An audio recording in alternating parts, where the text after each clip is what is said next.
बहुत बहुत धन्यवाद जी, बहुत बहुत मेहरबानी, शुक्रिया। अज दे पंजाब पुलिस नाल संबंधित इस नियुक्ति पत्र वंड समारोह दे विच पहुंचे हुए पंजाब पुलिस दे DGP साहब श्री गौरव यादव जी,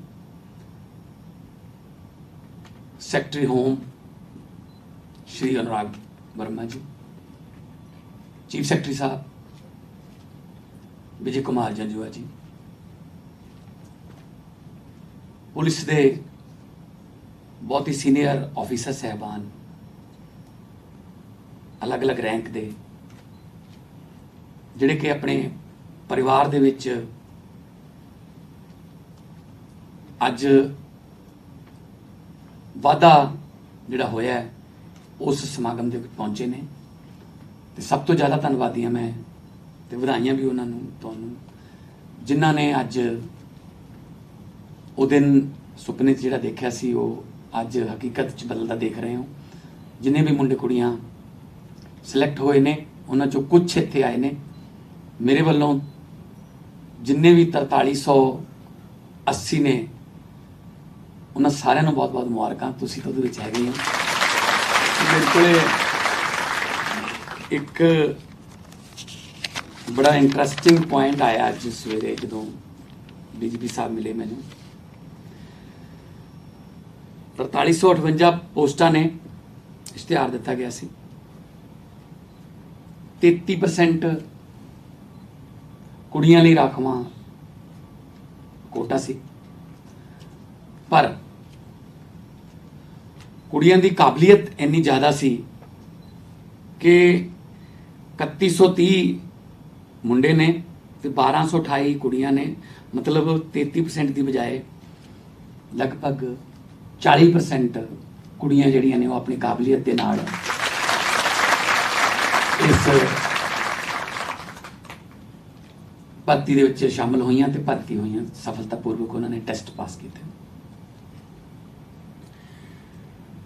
जिस तरह मेरे तो पहला स्टेज तो कहा गया, ये कोई पहला जां आखिरी फंक्शन नहीं, भर्तियां निरंतर इस तरह जारी रहनगियां। ज्यों-ज्यों पुलिस दे विच नफरी वधाउंदे जावांगे तां लोकां नूं भी सौख होऊगी जदों उन्हां नूं किसी मुश्किल दे समय पुलिस जिहड़ी है वो सज्जे खब्बे नेड़े आस पास रेडियस दे विच मिलूगी।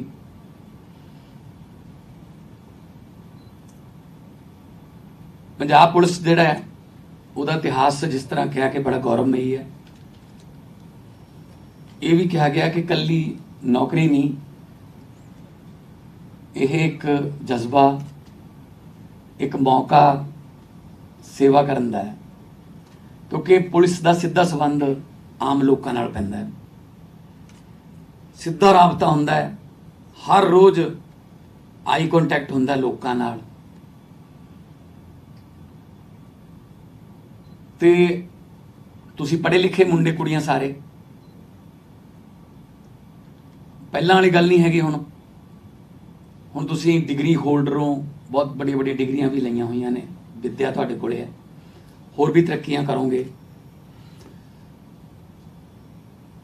मेरा कहने का मतलब यह है कि तुहाडे कोले जिहड़े लोग आउणगे वो दुखी होणगे, किसी दुख नूं लैके ही आउणगे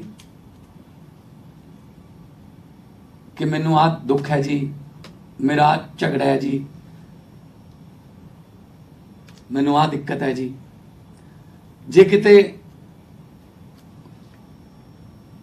उस दुखी नूं प्यार नाल उत्थे उहदे नाल गल कर लई जावे, प्यार नाल ही उहदी गल जिहड़ी सुण भी लई जावे, बिठा के पानी पिया के, अद्धा दुख तां उहदा उत्थे घट जांदा है कि चलो मेरी गल सुन ली किसी ने।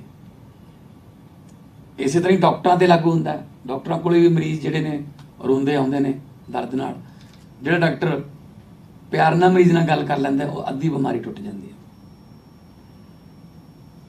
इस तरह ही वकीलों से लागू होंगे, उत्थे भी सारे झगड़े वाले जाते हैं। जे कोई वकील कह दे कोई गल ही नहीं ਤੇ ਤੁਹਾਡੇ ਨਾਲ ਖੜਾਂਗੇ, ਤੁਸੀਂ ਸਹੀ ਹੋ, ਕਾਗਜ਼ ਪੱਤਰ ਲਿਆਓ। ਅੱਧਾ ਉਹਦਾ ਵੀ ਦੁੱਖ ਟੁੱਟ ਜਾਂਦਾ ਹੈ ਵੀ ਚਲੋ ਸ਼ੁਕਰ ਹੈ ਕੇਸ ਜਿਹੜਾ ਹੈ ਵਧੀਆ ਤਰੀਕੇ ਨਾਲ ਲੜਿਆ ਜਾਊਗਾ। ਅੱਗੇ ਫੈਸਲਾ ਕਰਨਾ ਤਾਂ ਮਾਣਯੋਗ ਅਦਾਲਤ ਦਾ ਕੰਮ ਹੁੰਦਾ। ਸੋ ਅੱਜ ਨਫਰੀ ਦੇ ਵਿੱਚ ਵਾਧਾ ਹੋ ਰਿਹਾ ਹੈ। ਤੁਸੀਂ ਇੱਕ ਉਸ ਪਰਿਵਾਰ ਦੇ ਵਿੱਚ ਸ਼ਾਮਲ ਹੋ ਰਹੇ ਹੋ ਜਿਹਨੇ ਬੜੇ ਦੁੱਖ ਝੱਲੇ, ਬੜੇ ਕਸ਼ਟ ਵੀ ਝੱਲੇ, ਖੂਨ ਡੋਲਿਆ, ਅੱਜ ਵੀ ਹਿੱਕਾਂ ਡਾਹੀਂ ਬੈਠੇ ਆ। ਕਿਉਂਕਿ ਜਦੋਂ ਦੁਸ਼ਮਣ ਵਾਲੇ ਪਾਸਿਓਂ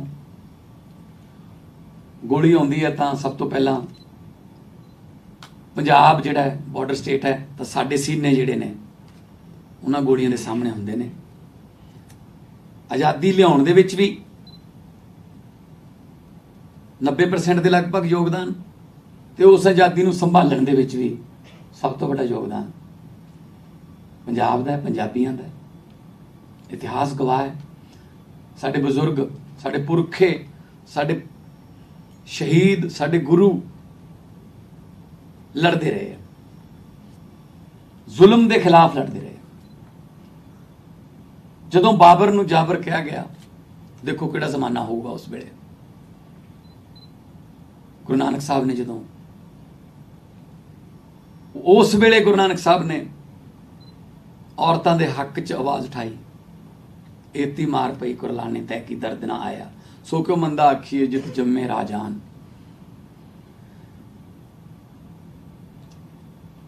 ਪੰਜਵੇਂ ਪਾਤਸ਼ਾਹ ਦੀ ਸ਼ਹੀਦੀ ਹੋਈ।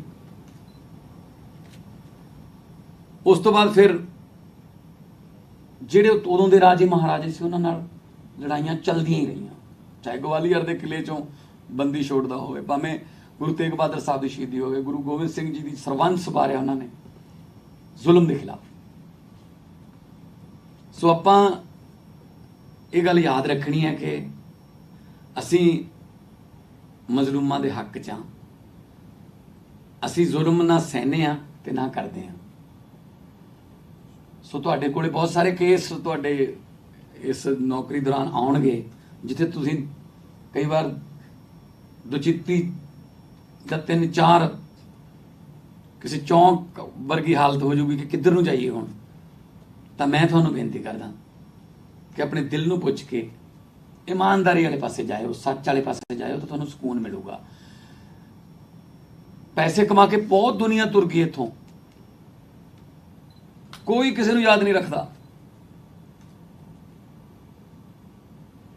ਯਾਦ ਸਿਰਫ ਉਹਨਾਂ ਨੂੰ ਰੱਖਿਆ ਜਾਂਦਾ ਜਿਹੜੇ ਲੋਕਾਂ ਵਾਸਤੇ ਕੁਝ ਕਰ ਜਾਂਦੇ ਨੇ।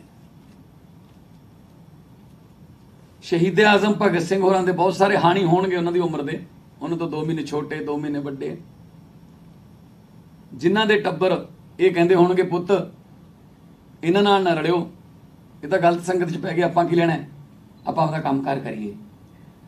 ਉਹਨਾਂ ਜੋ ਕਿਸੇ ਨੂੰ ਜਾਣਦੇ ਹੋ ਜੀ? ਵੈਸੇ ਵੀ ਕਮਾ ਕੇ ਹੋਣਗੇ, ਉਹ ਜਾਣਦੇ ਕਿਸੇ ਨੂੰ? ਗੁਰੂ ਨਾਨਕ ਸਾਹਿਬ ਰਾਏ ਭੋਜ ਦੀ ਤਲਵੰਡੀ ਪੈਦਾ ਹੋਏ, ਬੜੇ ਉਹਨਾਂ ਦੇ ਵੀ ਹਾਣ ਦੇ ਹਮ ਉਮਰ ਹੋਣਗੇ ਜਿਨ੍ਹਾਂ ਨੇ ਪੈਸਾ ਕਮਾਇਆ, ਬਿਜ਼ਨਸ ਕਮਾਇਆ ਕੀਤੇ ਹੋਣੇ, ਤੇ ਕਿਸੇ ਨੂੰ ਜਾਣਦੇ ਜੀ? ਤੇ ਇੱਧਰ ਮੇਲੇ ਲੱਗਦੇ ਆ ਜੀ, ਇੱਧਰ ਸਜਦਾ ਕਰਦੇ ਆ ਜੀ ਹਰ ਵਕਤ, ਕਿਉਂਕਿ ਉਹਨਾਂ ਨੇ ਬੈਂਕਾਂ 'ਚ ਖਾਤੇ ਖਿਲਾਏ ਜਿਹੜੇ ਉਹਨਾਂ ਦੇ ਹਾਣੀ ਸੀਗੇ, ਤੇ ਸ਼ਹੀਦ ਆਜ਼ਮ ਭਗਤ ਸਿੰਘ ਹੋਰਾਂ ਨੇ, ਗੁਰੂ ਨਾਨਕ ਸਾਹਿਬ ਹੋਰਾਂ ਨੇ, ਸ਼੍ਰੀ ਗੁਰੂ ਗੋਬਿੰਦ ਸਿੰਘ ਜੀ ਹੋਰਾਂ ਨੇ, ਇਹਨਾਂ ਨੇ ਆਪਣੇ ਦਿਲਾਂ 'ਚ ਖਾਤੇ ਖਿਲਾਏ।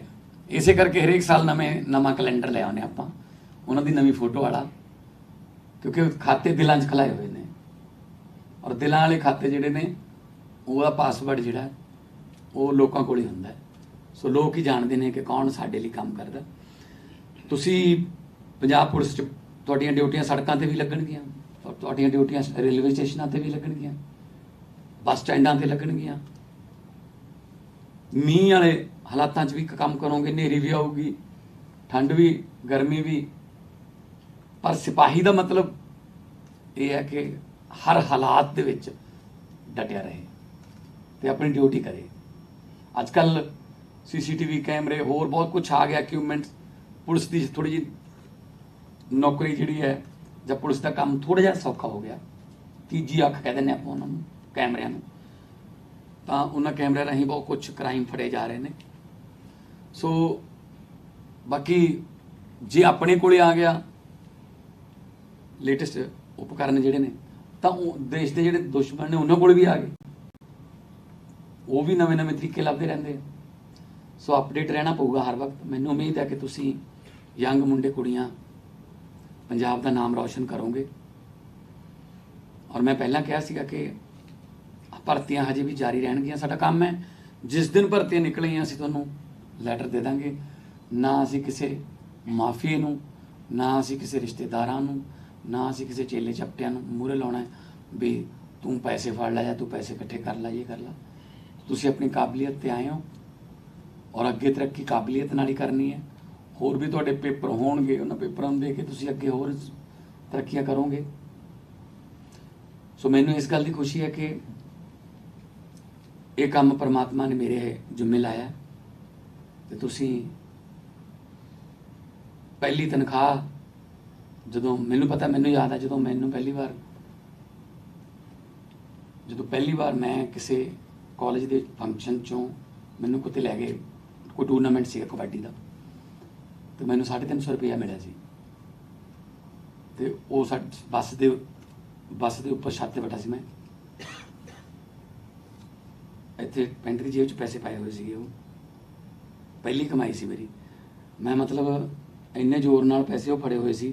अब मैं भी आप डिग पऊँगा पर इन्हों नहीं डिगन दिंदा क्योंकि पहली कमाई है और आपकी कमाई है। सो ਜਿਹੜੇ ਆਪਣੇ ਕਮਾਏ ਹੁੰਦੇ ਆ ਨਾ, ਉਹਨਾਂ ਨੂੰ ਖਰਚਣ ਦਾ ਵੀ ਆਪਣਾ ਹੀ ਆਨੰਦ ਹੁੰਦਾ। ਜਿਹੜੇ ਇਧਰੋਂ ਉਧਰੋਂ ਆਉਂਦੇ ਨੇ ਉਹ ਬਰਕਤ ਨਹੀਂ ਪਾਉਂਦੇ। ਇੱਕ ਬੰਦਾ ਸੀਗਾ, ਉਹਦਾ ਬੇਟਾ ਨਲਾਇਕ ਸੀ, ਨਕੰਮਾ ਸੀ, ਕੰਮ ਨਹੀਂ ਕਰਦਾ ਸੀ। ਤਾਂ ਉਹ ਬੰਦੇ ਨੇ ਅਨਾਉਂਸ ਕਰਤਾ, ਕਹਿੰਦਾ ਮੈਂ ਆਪਣੀ ਸਾਰੀ ਜਾਇਦਾਦ ਜਿਹੜੀ ਹੈ ਕਿਸੇ ਗੁਰਦੁਆਰਾ ਸਾਹਿਬ ਦੇ ਨਾਮ ਲਵਾ ਦੂੰਗਾ, ਸ਼ਰਤ ਇੱਕੋ ਹੀ ਹੈ ਮੇਰਾ ਜਿਹੜਾ ਬੇਟਾ ਹੈ ਉਹ 100 ਰੁਪਇਆ ਕਮਾ ਕੇ ਲਿਆਵੇ। ਰਿਸ਼ਤੇਦਾਰ ਇਕੱਠੇ ਹੋ ਗਏ, ਉਹਨਾਂ ਨੇ ਉਹ ਮੁੰਡੇ ਨੂੰ ਸਮਝਾਇਆ ਕਿ ਬਾਪੂ ਸਨ ਕੀ ਹੈ ਤੇਰਾ, ਕੁਛ ਵੀ ਕਰ ਸਕਦਾ, ਤੂੰ 100 ਰੁਪਇਆ ਕਮਾ ਲਿਆ। ਉਹਨੂੰ ਹੁਣ ਕੰਮ ਕਰਨ ਦੀ ਆਦਤ ਨਹੀਂ ਸੀ, ਉਹ ਕਿਸ ਤੋਂ ਉਧਾਰ ਮੰਗ ਲਿਆ 100 ਰੁਪਇਆ, ਤਾਂ ਬਾਪੂ ਨੂੰ ਫੜਾਤਾ। ਬਾਪੂ ਨੇ ਟੋਟੇ ਟੋਟੇ ਕਰਕੇ ਥੱਲੇ ਸੁੱਟਤਾ। ਮੁੰਡਾ ਖੜਾ ਰਿਹਾ, ਕਹਿੰਦਾ ਹਾਂਜੀ ਦੱਸੋ ਬਾਪੂ ਜੀ। ਹੁਣ ਕਹਿੰਦਾ 100 ਹੋਰ ਲਿਆ ਕਮਾ ਕੇ। ਹੁਣ ਅਗਲੇ ਦਿਨ ਉਧਾਰ ਵੀ ਨਹੀਂ ਮਿਲਦੀ ਹਰ ਰੋਜ਼। ਚਲੋ 20-50 ਰੁਪਏ ਇੱਧਰੋਂ ਮਿਲ ਗਏ, 20-50 ਰੁਪਏ ਦਾ ਬੱਲੋ ਬੱਲੋ ਵੇਚਤਾ ਕੋਈ ਚੋਰੀ ਕਰਕੇ, 100 ਫੇਰ ਇਕੱਠਾ ਕਰ ਲਿਆ, ਫੇਰ ਲਿਆ ਕੇ ਦੇਤਾ। ਉਹਨੇ ਫੇਰ ਪਾੜ ਕੇ ਸੁੱਟਿਆ ਟੁਕੜੇ ਟੁਕੜੇ ਕਰਕੇ। ਮੁੰਡਾ ਖੜਾ ਰਿਹਾ, ਕਹਿੰਦਾ ਹਾਂਜੀ ਦੱਸੋ ਹੁਣ। ਬਾਪੂ ਕਹਿੰਦੇ ਵੀ 100 ਹੋਰ ਕਮਾ ਕੇ ਲਿਆ। ਹੁਣ ਚੋਰੀ ਵੀ ਬੰਦ ਹੋ ਗਈ, ਉਧਾਰ ਵੀ ਬੰਦ ਹੋ ਗਿਆ। ਸੱਚੀ ਮੁੱਚੀ ਸੜਕ ਤੇ ਦੁਰਮਟ ਨਾਲ ਰੋੜੀ ਕੁੱਟਣੀ ਪੈ ਗਈ। ਸਾਰਾ ਦਿਨ ਸੜਕ ਤੇ ਕੰਮ ਕਰਕੇ 100 ਰੁਪਇਆ ਕਮਾ ਕੇ ਲਿਆਇਆ। ਕਹਿੰਦਾ ਲਓ ਬਾਪੂ 100 ਰੁਪਇਆ। ਜਦੋਂ ਉਹ 100 ਰੁਪਇਆ ਫਾੜ ਕੇ ਸਿੱਟਿਆ ਤਾਂ ਕੱਲਾ ਕੱਲਾ ਟੁਕੜਾ ਥੱਲੋਂ ਚੱਕਿਆ। ਕਹਿੰਦਾ ਬਾਪੂ ਜੀ ਕਿਉਂ ਪਾੜਦੇ ਹੋ, ਹੱਥਾਂ ਤੇ ਛਾਲੇ ਹੋ ਗਏ ਕਮਾਉਂਦੇ ਕਮਾਉਂਦੇ। ਤਾਂ ਬਾਪੂ ਕਹਿੰਦਾ ਅੱਜ ਤੇਰੇ ਨੇ, ਇਹ ਤੋਂ ਪਹਿਲਾਂ ਵੀ ਮੈਂ ਪਾੜ ਕੇ ਸੁੱਟਦਾ ਰਿਹਾ, ਤੂੰ ਐਂ ਖੜਾ ਰਹਿੰਦਾ ਸੀ, ਤੈਨੂੰ ਦਰਦ ਨਹੀਂ ਹੁੰਦਾ ਸੀ। ਅੱਜ ਕੱਲਾ ਕੱਲਾ ਟੁਕੜਾ ਚੱਕਿਆ ਨਾ, ਇਹਦਾ ਮਤਲਬ ਅੱਜ ਤੇਰੇ ਨੇ, ਤੇਰੇ ਕਮਾਏ ਹੋਏ ਨੇ ਅਸਲੀ ਨੇ।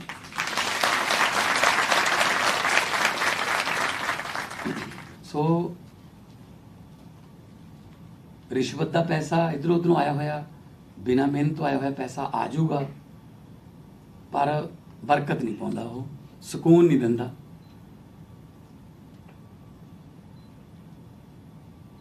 ਮੈਂ ਇਹੀ ਬੇਨਤੀ ਕਰਦਾ ਤੁਹਾਨੂੰ ਕਿ ਆਪਣੇ ਕਮਾਈ ਹੋਈ ਮਿਹਨਤ ਦੀ ਕਮਾਈ ਦਾ ਜਿਹੜਾ ਆਨੰਦ ਹੁੰਦਾ, ਉਹਦਾ ਆਨੰਦ ਹੋਰ ਹੁੰਦਾ। ਜਿਹੜਾ ਜੇ ਇਮਾਨਦਾਰੀ ਚੋਂ ਕੋਈ ਸਕੂਨ ਲੈਣ ਲੱਗ ਗਿਆ ਨਾ, ਸਿੱਖ ਗਿਆ ਕੋਈ ਇਮਾਨਦਾਰੀ ਚੋਂ ਸਕੂਨ ਲੈਣਾ, ਇਹ ਤੋਂ ਵੱਡਾ ਸਕੂਨ ਨਹੀਂ ਕੋਈ। ਜਿਹੜਾ ਦੁਨਿਆਵੀ ਸਕੂਨ ਹੈ, ਕੋਈ ਕਪੜਾ ਕਰ ਲਿਆ, ਕਿਸੇ ਨੇ ਘੁਟਾਲਾ ਕਰ ਲਿਆ, ਨੀਂਦ ਨਹੀਂ ਆਉਂਦੀ ਉਹ 'ਚ ਕੋਈ ਵੀ ਪੁਲਿਸ ਵੈਸੀ ਲੰਘੇ ਨਾ, ਲੱਗਦਾ ਪਤਾ ਨਹੀਂ ਸਾਡੇ ਘਰ ਹੀ ਆਏ ਹੋਣੇ, ਕਿਉਂਕਿ ਮਨ 'ਚ ਡਰ ਹੈ ਨਾ, ਮਨ 'ਚ ਪਾਲਾ। ਸੋ ਇਸ ਕਰਕੇ ਕਿਹਾ ਗਿਆ ਕਿ जितने मर्जी इकट्ठे कर लो पैसे हीरे मोती, मगर ख्याल इतना रहे कफन पे जेब नहीं होती। ਜਿਹੜਾ ਆਖਰੀ ਕੱਪੜਾ ਮਿਲਦਾ ਹੈ ਬੰਦੇ ਨੂੰ, ਉਹ ਤੇ ਸਿਉਣ ਨਹੀਂ ਵੱਜੀ ਹੁੰਦੀ ਕੋਈ, ਉਹ ਇੱਦਾਂ ਸਿੱਧਾ ਹੀ ਹੁੰਦਾ, ਬਸ ਕੋਈ ਜੇਬ ਨਹੀਂ ਹੁੰਦੀ ਉਹਦੇ। ਸੋ ਜੇ ਸਿਕੰਦਰ ਵਰਗੇ दुनिया जितन वाले बंदे जिहड़े ने वो इत्थों खाली हथ गए ने। ਆਪਾਂ ਤਾਂ ਕਈ ਚੀਜ਼ਾਂ ਨਾਲ ਮੁਕਾਬਲੇ, ਪਰ ਹਾਂ ਚੰਗੇ ਬੰਦਿਆਂ ਨੂੰ ਲੋਕ ਯਾਦ ਰੱਖ ਲੈਂਦੇ, ਮਾੜੇ ਬੰਦਿਆਂ ਦੇ ਭੋਗ ਤੇ ਵੀ ਨਹੀਂ ਆਉਂਦਾ ਕੋਈ ਛੱਡੋ ਪਰੇ ਯਾਰ ਕੀ ਬੰਦਾ ਠੀਕ ਨਹੀਂ ਸੀ। ਸੋ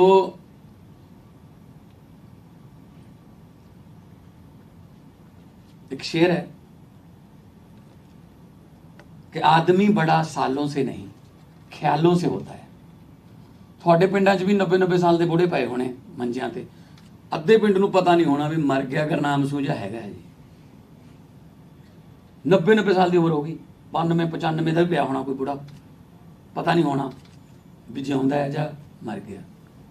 ਤੇ ਦੂਜੇ ਪਾਸੇ 23 ਸਾਲ ਦੀ ਉਮਰ ਸੀ ਸ਼ਹੀਦ ਆਜ਼ਮ ਭਗਤ ਸਿੰਘ ਹੋਰਾਂ ਦੀ, ਅੱਜ ਤੱਕ ਜਿਉਂਦੇ ਨੇ, ਰਹਿੰਦੀ ਦੁਨੀਆ ਤੱਕ ਜਿਉਂਦੇ ਰਹਿਣਗੇ। ਸੋ ਆਦਮੀ ਬੜਾ ਸਾਲੋਂ ਸੇ ਨਹੀਂ ਖਿਆਲੋਂ ਸੇ ਹੋਤਾ। ਖਿਆਲ ਵੱਡੇ ਸੀ ਉਹਨਾਂ ਦੇ, ਸਾਹ ਲੈਣ ਨੂੰ ਜ਼ਿੰਦਗੀ ਨਹੀਂ ਕਹਿੰਦੇ, ਕਿਸੇ ਲਈ ਸਾਹ ਲੈਂਦੇ ਹੋ, ਕਿਸੇ ਦੇ ਸਾਹ ਬਚਾਉਂਦੇ ਹੋ। ਆਪਣੇ ਲਈ ਤਾਂ ਹਰੇਕ ਜਿਉ ਲੈਂਦਾ, ਜੇ ਕਿਸੇ ਲਈ ਕੋਈ ਪਲ ਕੱਢ ਲਿਆ, ਤੁਹਾਡੇ ਕਰਕੇ ਕਿਸੇ ਦੇ ਘਰੇ ਕੋਈ ਖੁਸ਼ੀ ਆ ਗਈ, ਇਹ ਤੋਂ ਵੱਡਾ ਫਿਰ ਕੋਈ ਪੁੰਨ ਨਹੀਂ ਹੈਗਾ। ਸੋ ਮੈਨੂੰ ਉਮੀਦ ਹੈ ਕਿ ਤੁਸੀਂ ਸਾਰੇ ਵੱਖ-ਵੱਖ ਜ਼ਿਲ੍ਹਿਆਂ 'ਚ ਜਾ ਕੇ ਡਿਊਟੀਆਂ ਜਦੋਂ ਕਰੋਗੇ ਤਾਂ ਲੋਕ ਤੁਹਾਡੇ ਤੇ ਮਾਣ ਕਰਨਗੇ। ਕਿਤੇ ਲੋਕ ਤੁਹਾਡੇ ਕੋਲੇ ਆਉਣ ਵਾਸਤੇ ਵੀ, ਸ਼ਿਕਾਇਤ ਲਾਉਣ ਵਾਸਤੇ ਵੀ ਆਉਣਗੇ ਵੀ ਉੱਥੇ ਜਾਂਦੇ ਹਾਂ, ਉੱਥੇ ਇਨਸਾਫ ਮਿਲਦਾ ਹੁੰਦਾ ਹੈ। ਵੈਸੇ ਤਾਂ ਪੰਜੇ ਉਂਗਲਾਂ ਇੱਕੋ ਜਿਹੀਆਂ ਨਹੀਂ ਹੁੰਦੀਆਂ, ਪਰ ਫਿਰ ਵੀ ਜੇ ਬਦਲਾਅ ਕਰਨਾ ਹੋਵੇ, ਚੇਂਜ ਲਿਆਉਣਾ ਹੋਵੇ ਤਾਂ ਆਪਣੇ ਵਰਗੇ ਹੀ ਚਾਹੀਦੇ ਆਮ ਲੋਕ। ਉਹਦੇ ਵਾਸਤੇ ਕੋਈ ਬਹੁਤੀਆਂ ਡਿਗਰੀਆਂ ਦੀ ਲੋੜ ਨਹੀਂ ਪੈਂਦੀ। ਦਿਲੋਂ ਲੋਕਾਂ ਦਾ ਸਾਥ ਦਿਓ, ਦਿਲੋਂ ਇਨਸਾਫ ਦਿਓਗੇ, ਸਹੀ ਪਰਚੇ ਲਿਖੇ ਜਾਣਗੇ ਔਰ ਤੁਹਾਡੇ ਹੱਥੋਂ ਕੋਈ ਗਲਤ ਫੈਸਲਾ ਨਾ ਹੋਵੇ, ਇਹੀ ਅਰਦਾਸ ਕਰਦੇ ਰਹੋ। ਮੈਂ ਹਰ ਰੋਜ਼ ਫੈਸਲੇ ਕਰਦਾ, ਮੈਂ ਹੁਣ ਵੀ 25-30 ਫਾਈਲਾਂ ਸਾਈਨ ਕਰਕੇ ਆਇਆ। ਬਸ ਇਹੀ ਅਰਦਾਸ ਕਰਦਾ ਹੁੰਦਾ ਕਿ ਕੋਈ ਗਲਤ ਸਾਈਨ ਨਾ ਹੋ ਜਾਣ। ਪਰਮਾਤਮਾ ਸਮਰਥ ਬਖਸ਼ੇ, ਬਲ ਬਖਸ਼ੇ ਕਿ ਲੋਕਾਂ ਦੇ ਹੱਕ 'ਚ ਹੀ ਫੈਸਲੇ ਹੋਣ। ਜੇ ਲੋਕਾਂ ਨੇ ਇੱਥੇ ਜ਼ਿੰਮੇਵਾਰੀ ਦਿੱਤੀ ਹੈ, ਉਸੇ ਜ਼ਿੰਮੇਵਾਰੀ ਨੂੰ ਮੇਰੀ ਅਫਸਰਾਂ ਦੀ ਟੀਮ ਜਿਹੜੀ ਹੈ ਉਹ ਨਿਭਾ ਰਹੀ ਹੈ, ਬੈਠੀ ਹੈ ਸਾਰੀ। ਤਾਂ ਟੀਮ ਤੋਂ ਬਿਨਾਂ ਕੁਝ ਨਹੀਂ। ਕੱਲਾ ਤੰਦੂਲਕਰ, ਕੱਲਾ ਕੋਹਲੀ ਨਹੀਂ ਜਿਤਾ ਸਕਦਾ, ਨਾਲ 10 ਹੋਰ ਚਾਹੀਦੇ, 3-4 ਹੋਰ ਚਾਹੀਦੇ ਹੈ ਪਾਣੀ ਪਿਆਉਣ ਨੂੰ, ਕਦੇ ਬੈਟ ਟੁੱਟ ਗਿਆ ਬੈਟ ਫੜਾਉਣ ਨੂੰ, ਗਲਵਜ਼ ਚੇਂਜ ਕਰਨ ਨੂੰ।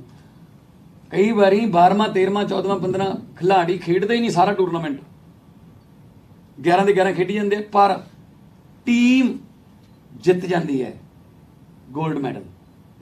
ਪਰ ਗੋਲਡ ਮੈਡਲ 15 ਦੇ 15 ਨੂੰ ਮਿਲਦਾ ਫਿਰ, ਕਿਉਂਕਿ ਉਹ ਵੀ ਹਿੱਸਾ ਸੀ, ਭਾਵੇਂ ਨਹੀਂ ਖੇਡੇ ਪਰ ਉਹਨਾਂ ਨੇ ਵੀ ਕਿਸੇ ਨਾ ਕਿਸੇ ਤਰੀਕੇ ਨਾਲ ਯੋਗਦਾਨ ਪਾਇਆ। ਸੋ ਤੁਹਾਡੇ 'ਚੋਂ ਸ਼ਾਇਦ ਬਹੁਤੇ ਡਾਇਰੈਕਟ ਡਿਊਟੀ ਤੇ ਨਾ ਹੋਣ, ਥਾਣੇ 'ਚ ਹੋਣਗੇ, ਪਰ ਇਹਦਾ ਮਤਲਬ ਇਹ ਨਹੀਂ ਹੈ ਕਿ ਤੁਸੀਂ ਟੀਮ ਦਾ ਹਿੱਸਾ ਨਹੀਂ ਹੈਗੇ। ਸੋ ਜਦੋਂ ਗੋਲਡ ਮੈਡਲ ਮਿਲੂਗਾ, ਪੁਲਿਸ ਨੂੰ ਸ਼ਾਬਾਸ਼ੀ ਮਿਲੂਗੀ, ਉਦੋਂ ਸਾਰਿਆਂ ਨੂੰ ਮਿਲੂਗੀ ਇਕੱਠਿਆਂ ਨੂੰ। ਸੋ ਇੱਕ ਟੀਮ ਦੇ ਤੌਰ ਤੇ ਕੰਮ ਕਰੋ। ਟੀਮ ਹਮੇਸ਼ਾ ਜਿੱਤਦੀ ਹੁੰਦੀ ਹੈ। ਇੰਡੀਵਿਜੂਅਲ ਜਿਹੜੇ ਨੇ ਉਹ ਕਦੇ ਪਰਫਾਰਮ ਕਰ ਦਿੰਦੇ ਆ, ਕਦੇ ਨਹੀਂ ਵੀ ਕਰਦੇ, ਪਰ ਜਦੋਂ ਟੀਮ ਦੇ ਵਿੱਚ ਹੋਣ ਤਾਂ ਫਿਰ ਉਹ ਘਾਟੇ ਵਾਧੇ ਜਿਹੜੇ ਪੂਰੇ ਹੋ ਜਾਂਦੇ ਨੇ। ਸੋ ਪੰਜਾਬ ਪੁਲਿਸ ਦੀ ਇੱਕ ਟੀਮ ਹੈ, ਕੈਪਟਨ ਤੁਹਾਡੇ DGP ਸਾਹਿਬ ਨੇ, ਤੇ ਜੋ ਵੀ ਫੈਸਲੇ ਲੈਣਗੇ ਉਹਨਾਂ ਫੈਸਲਿਆਂ ਨੂੰ ਮੰਨੋ।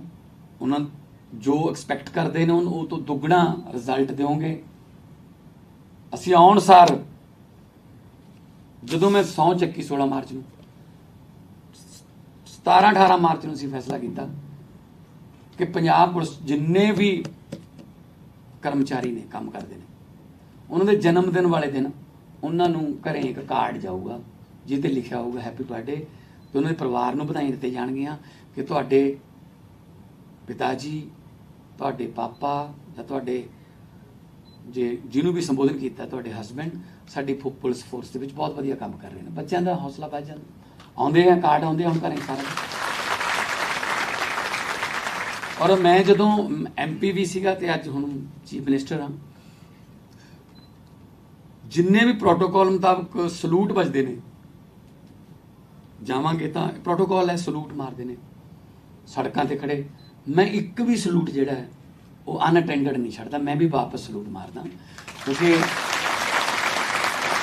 ਜੇ ਉਧਰੋਂ ਸਲੂਟ ਵੱਜ ਗਿਆ ਇਧਰੋਂ ਨਹੀਂ ਗੋਲਿਆ, ਬਿਲਕੁਲ ਉਵੇਂ ਜਿਵੇਂ ਲੱਗੂਗਾ ਜਿਵੇਂ ਆਪਾਂ ਹੱਥ ਕੱਢ ਲਈਏ ਹੱਥ ਮਿਲਾਉਣ ਵਾਸਤੇ, ਅੱਗੇ ਵਾਲਾ ਬੰਦਾ ਹੱਥ ਨਾ ਕੱਢੇ, ਫਿਰ ਕੀ ਮਹਿਸੂਸ ਹੁੰਦਾ ਉਹੀ ਹੋਊਗਾ ਫਿਰ ਜੇ ਸਲੂਟ ਵਾਪਸ ਨਹੀਂ ਆਊਗਾ।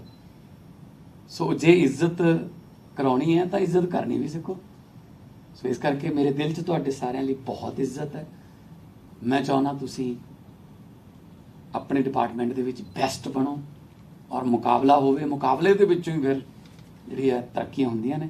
ਸੋ I wish you all the best. ਮੈਂ ਤੁਹਾਨੂੰ ਸਾਰਿਆਂ ਨੂੰ, ਤੁਹਾਡੇ ਪੇਰੈਂਟਸ ਨੂੰ, ਤੁਹਾਡੇ ਮਾਪਿਆਂ ਨੂੰ, ਤੁਹਾਡੇ ਮਾਂ, ਤੁਹਾਡੇ ਪਿਤਾ ਜੀ, ਤੁਹਾਡੇ ਭਰਾ, ਤੁਹਾਡੀਆਂ ਭੈਣਾਂ, ਰਿਸ਼ਤੇਦਾਰਾਂ ਨੂੰ, ਸਾਰਿਆਂ ਨੂੰ ਬਹੁਤ ਬਹੁਤ ਮੇਰੇ ਵੱਲੋਂ ਅੱਜ ਵਧਾਈ ਲੈ ਜਿਓ। ਉਹਨਾਂ ਨੂੰ ਕਿਹੋ ਕਿ ਅੱਜ ਸਾਡੀ ਡਿਊਟੀ ਜਿਹੜੀ ਉਹ ਲੱਗੀ ਹੈ ਤੇ ਅਸੀਂ ਉਸ ਡਿਊਟੀ ਨੂੰ ਤਨਦੇਹੀ ਨਾਲ ਨਿਭਾਵਾਂਗੇ। ਕਈ ਵਾਰੀ ਪਰਿਵਾਰਿਕ ਜ਼ਿੰਮੇਵਾਰੀਆਂ ਵੀ ਸੈਕੰਡਰੀ ਕਰਨੀਆਂ ਪੈ ਜਾਂਦੀਆਂ ਨੇ ਦੇਸ਼ ਲਈ। ਕਈ ਵਾਰੀ ਦੇਸ਼ ਤੇ ਕੋਈ ਇਹੋ ਜਿਹਾ ਸੰਕਟ ਆ ਜਾਂਦਾ ਕਿ ਪਰਿਵਾਰ ਸੈਕੰਡਰੀ ਹੋ ਜਾਂਦਾ, ਦੇਸ਼ ਪਹਿਲਾਂ ਹੋ ਜਾਂਦਾ। ਸੋ ਆਪਾਂ ਇਸ ਦੇਸ਼ ਨੂੰ ਅੱਗੇ ਵਧਾਉਣਾ ਔਰ ਪੰਜਾਬ ਨੂੰ ਅੱਗੇ ਵਧਾਉਣਾ। ਕੋਈ ਗੱਲ ਨਹੀਂ, ਥੋੜਾ ਜਿਹਾ ਪੰਜਾਬ ਜਿਹੜਾ ਕੁਝ ਅਲਾਮਤਾਂ 'ਚ ਘਿਰ ਗਿਆ, ਲੱਗੇ ਹੋਏ ਆ ਉਹਨਾਂ ਨੂੰ ਖਤਮ ਕਰਨ ਲਈ ਤੇ ਪੰਜਾਬ ਨੂੰ ਉਹਨਾਂ ਅਲਾਮਤਾਂ 'ਚੋਂ ਕੱਢਣ ਲਈ। ਪੰਜਾਬ ਬਹੁਤ ਵਾਰੀ ਡਿੱਗਿਆ ਪਰ ਪੰਜਾਬ ਬਹੁਤ ਵਾਰੀ ਉੱਠਿਆ ਵੀ ਹੈ। ਸੋ ਆਪਾਂ ਪੋਜ਼ਿਟਿਵ ਸੋਚਣਾ ਹੈ। ਸੁਰਜੀਤ ਪਾਤਰ ਸਾਹਿਬ ਦੇ ਸ਼ੇਅਰ ਨਾਲ ਮੈਨੂੰ ਉਹਨਾਂ ਨੇ ਇੱਥੇ ਕਹਿ ਕੇ ਮੈਂ ਤੁਰਦਾ ਨਹੀਂ ਤਾਂ ਰਾਹ ਬਣਦੇ, ਪਾਤਰ ਸਾਹਿਬ ਦਾ ਸ਼ੇਅਰ ਹੈ। ਮੈਂ ਪਾਤਰ ਸਾਹਿਬ ਦੇ ਸ਼ੇਅਰ ਨਾਲ ਹੀ ਖਤਮ ਕਰੂੰਗਾ ਕਿ ਕੀ ਹੋਇਆ ਜੇ ਪਤਝੜ ਆਈ, ਤੂੰ ਅਗਲੀ ਰੁੱਤ ਵਿੱਚ ਯਕੀਨ ਰੱਖੀ, ਮੈਂ ਲੱਭ ਕੇ ਲਿਆਉਣਾ ਕਿਤੋਂ ਕਲਮਾਂ, ਤੂੰ ਫੁੱਲਾਂ ਜੋਗੀ ਜ਼ਮੀਨ ਰੱਖੀ। ਤੇ ਜ਼ਮੀਨ ਰੱਖੋ, ਇਸੇ ਧਰਤੀ ਤੇ ਫੁੱਲ ਖਿੜਨਗੇ, ਇਸੇ ਧਰਤੀ ਤੇ ਭੰਗੜੇ ਗਿੱਧੇ ਪੈਣਗੇ, ਇਸੇ ਧਰਤੀ ਤੇ ਨੌਜਵਾਨ ਪੁਲਿਸ 'ਚ ਭਰਤੀ ਹੋਣਗੇ, ਵੱਡੇ ਅਫਸਰ ਬਣਨਗੇ, ਇਸੇ ਧਰਤੀ ਤੇ ਨੌਜਵਾਨ ਫੌਜ ਦੇ ਵਿੱਚ ਜਰਨੈਲ ਬਣਨਗੇ, ਇਸੇ ਧਰਤੀ ਤੇ ਛਿੰਝਾਂ, ਇਸੇ ਧਰਤੀ ਤੇ ਕੁਸ਼ਤੀਆਂ, ਕਬੱਡੀਆਂ, ਇਸੇ ਧਰਤੀ ਤੇ ਅਸੀਂ ਖੁਸ਼ੀਆਂ ਖੇੜੇ ਜਿਹੜੇ ਉਹ ਦੇਖਾਂਗੇ। ਬਸ ਪਰਮਾਤਮਾ ਸਮਤ ਬਖਸ਼ੇ, ਬਲ ਬਖਸ਼ੇ ਤੇ ਲੋਕ ਸੇਵਾ ਦੇ ਵਿੱਚ ਮਨ ਲਾਈ ਰੱਖੇ। ਬਹੁਤ ਬਹੁਤ ਮਿਹਰਬਾਨੀ, ਬਹੁਤ ਬਹੁਤ ਧੰਨਵਾਦ ਸਾਰਿਆਂ ਨੂੰ, ਬਹੁਤ ਬਹੁਤ ਮੁਬਾਰਕ।